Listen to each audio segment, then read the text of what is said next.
things were clicking offensively for you guys, and no disrespect to CSU, but that defense wasn't Fresno or Boise either. But for you, that was your third start in a row. You started the first 2 games and then were out with an injury, and then started next 2 and then out again, and that has to be hard to try to get into a groove or get comfortable when all that stuff happens. Do you kind of feel like now after getting that third straight start that it's just starting to, you get in more of a rhythm? I know every game's different, but you just feel in more rhythm, being able to go through practice every week and not worry about this or that. Are you starting to feel a little bit more comfortable in that respect? Yeah, I think, to be honest, I think I felt comfortable all season. I know I've had some injuries, but I don't think there's been any setback from either of the injuries I've had. It's just, being frustrated most of all. I just wanted to be back out on the field. So I've felt comfortable the whole year. And I felt like I've matured more as a quarterback in a lot of different aspects of my game. So it's just a matter of wanting to get on the field.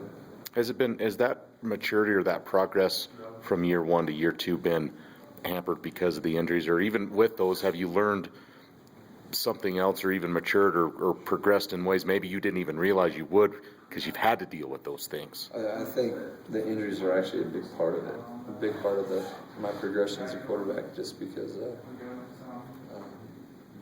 I feel like last year,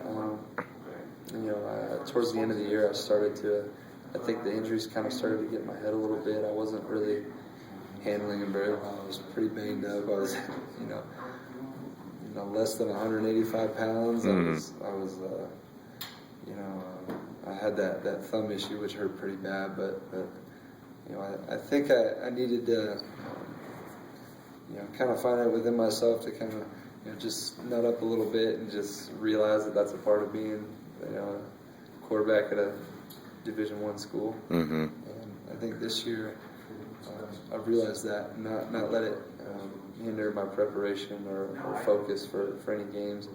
And last year I felt like maybe I let it do that a little bit. Sure. Now you go on the road. You won at Idaho, so you guys have won on the road this season. But I know they were saying it's like after with CSU it was a 4-game season. Now I guess it's down to 3 games. I guess any game is motivation, but to go on the road, I know they have maybe some aspirations of getting bowl eligible. I guess kind of that spoiler role, so to speak. Do you guys kind of relish that, or do you even talk about that or anything, or how do you kind of approach that? I don't think the team talks about it or thinks of playing the spoiler role. I think basically what we're doing is when we realize that the whole game was out of the question, and obviously winning the Mountain West was out of the question.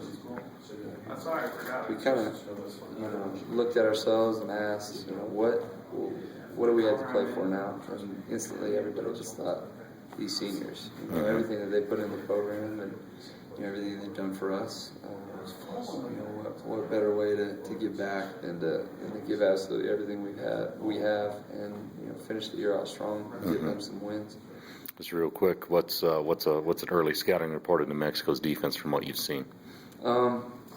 Actually, I haven't seen a lot due to class conflicts, but I watched a little bit earlier today. I watched about an hour, but being a quarterback, that's not enough. Right, so, right. I've seen a little bit. I know they have some speed, and they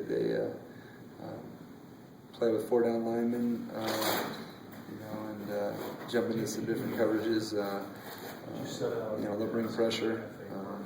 But that's all I've got so far. Okay. I still have a lot of work to do. No problem. That's a good early scouting report. So.